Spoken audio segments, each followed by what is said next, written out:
Thank you, Mr Deputy President. This Saturday is White Ribbon Day and it presents an opportunity for everyone, particularly men, to take a stand and speak out against violence against women. There is no excuse for domestic violence. No reason will ever be good enough, no justification could ever be made that makes the behaviour of some in our society allowable. I know that I stand with everybody here in this place in our support for those living with the stresses and consequences of domestic violence and our strong condemnation of its perpetrators. Domestic violence is not a new phenomenon. It has occurred throughout history. However, by talking openly about what domestic violence is, we have exposed it, and it is a crime, which is now significantly more reported than it has been before.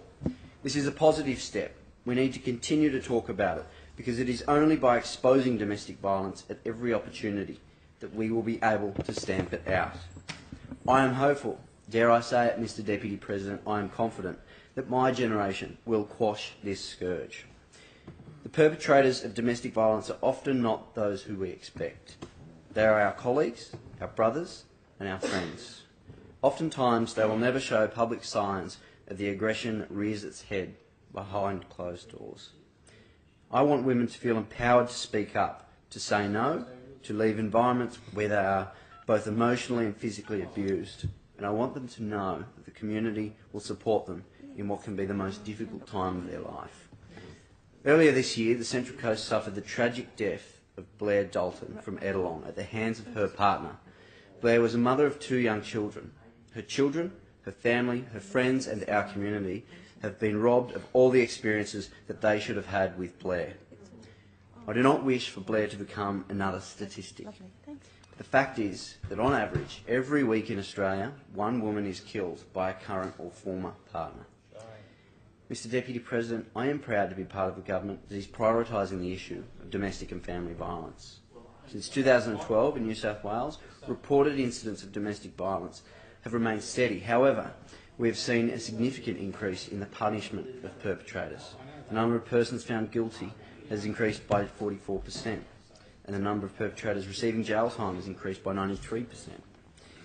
Unfortunately, for reasons well publicised on the Central Coast, we will not get to sentence the late Lance Pearce, the man who killed Blair Dalton, his former partner. Strong punishment of the offenders, while important, was not enough to protect Blair Dalton and is not enough to protect the 50 women on average who die each year at the hands of their current and former partners. Strong punishment was not enough to protect a woman from Campsie who was attacked by her partner with a hammer on the same day that Blair passed away.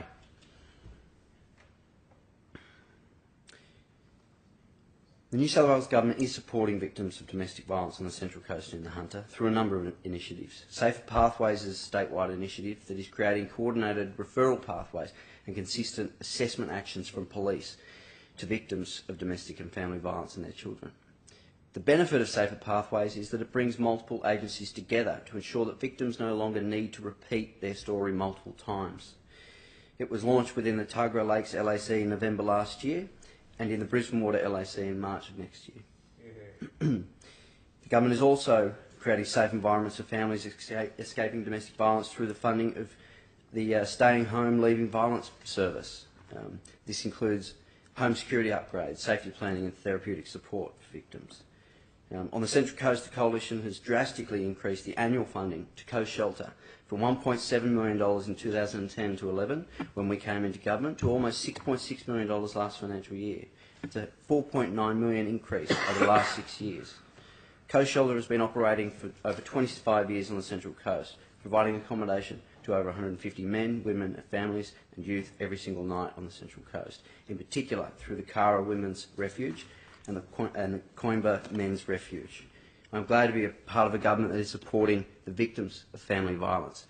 Women need to feel the support of their friends and families to have the strength to walk away from these toxic environments, Mr Deputy Speaker.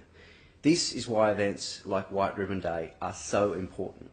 They encourage people to identify and call out where they see domestic violence. They encourage men to stand up against their friends and families who perpetrate domestic violence. They contribute to a culture where women are empowered to seek the services that are available to them as they seek a better life for themselves and their families in the future.